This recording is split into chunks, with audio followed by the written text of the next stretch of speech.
David the King Part 2. David was king of Judah in southern Israel, but the rest of Israel took Ishabosh, son of Saul, as king. Civil war raged for 7 years, but David grew stronger and stronger. Finally, King Ishabones was killed by 2 of his own soldiers. Then all the tribes of Israel came to David and anointed him king over Israel. At long last, David was king over all the nation. The first thing King David did was capture Jerusalem. It became known as the City of David. He rebuilt it as a stronghold against enemies. From Jerusalem, David's army went out to conquer the Philistines and other enemies of Israel. Next, King David brought the Ark of God to Jerusalem. The Ark of God contained copies of the 10 Commandments and other laws given to Moses by God. The Ark reminded the Israelites of God's holiness and their need to obey Him. David had to fight many battles in the early years of his reign. He was a wise soldier and a humble man who prayed for God's guidance. It bothered David that he had a nice house to live in while the Ark of God remained in the tent. David decided to build a temple. Nathan, God's prophet, told him to go ahead. That night, God sent a message to David. My servant David, the Lord will make your house. When your days are fulfilled and you are rest with your fathers, I will set up your child as a king after you.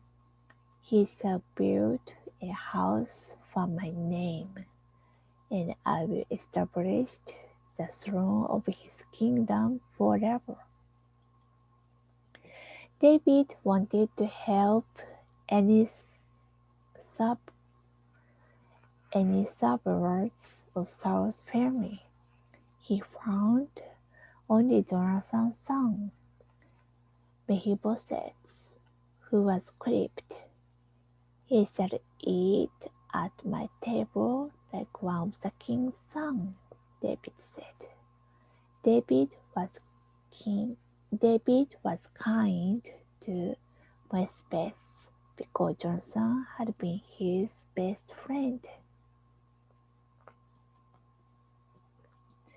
As long as David trusted God and obeyed Him, God helped David to prosper. But one day a terrible shadow fell on David's life. He sent his army out to fight while he stayed in Jerusalem. One night he couldn't sleep, so he walked on his rooftop and looked out over the city. David saw a beautiful woman, Bethlehem. Her name was Bathsheba. David sinned with Bathsheba even though her husband Uriah was one of David's brave soldiers. When Bathsheba later told David she was going to have his child, David knew his sin was creating more problems. Instead of confessing to God, David tried to cover his sin. That never works. He called Uriah home from the battlefield, hoping that Uriah would think that the coming baby was his. But Uriah would not live at home while his fellow soldiers were at war. Uriah slept at the door of the king's house. So David did an even more wicked thing. He sent Uriah back to the battlefield with a letter. The letter told the general to make sure Uriah died in battle. When Uriah was killed, David took Bathsheba to be his wife. God sent his servant Nathan to show David his sin.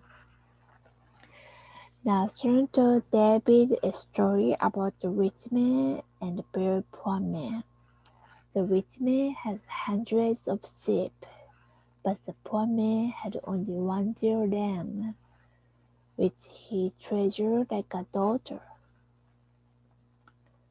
When a trouble came to the rich man did not kill one of his sheep to feed him. Instead, he took and killed the poor man's lamb.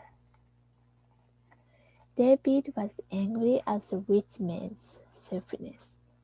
He cried, "The man who had done this shall surely die." "You are the man," brave Nathan told David. What David had done was much worse than what the rich man did in the story. God showed David how wicked he had been, and David was sorry for his sin. He told God, "Against you have I sinned and done this evil." And God forgave David's sin. But Bathsheba's baby was very sick and died soon after birth. God forgave David for his terrible sin. Then Bathsheba had another child, Solomon, who was to become a great king after David. But King David had many other children, some of whom brought him great sorrow. David the King Part 2, a story from God's Word. The Bible is found in 2 Samuel 1-12. The entrance of your words gives light. Psalm 119, 130. The end.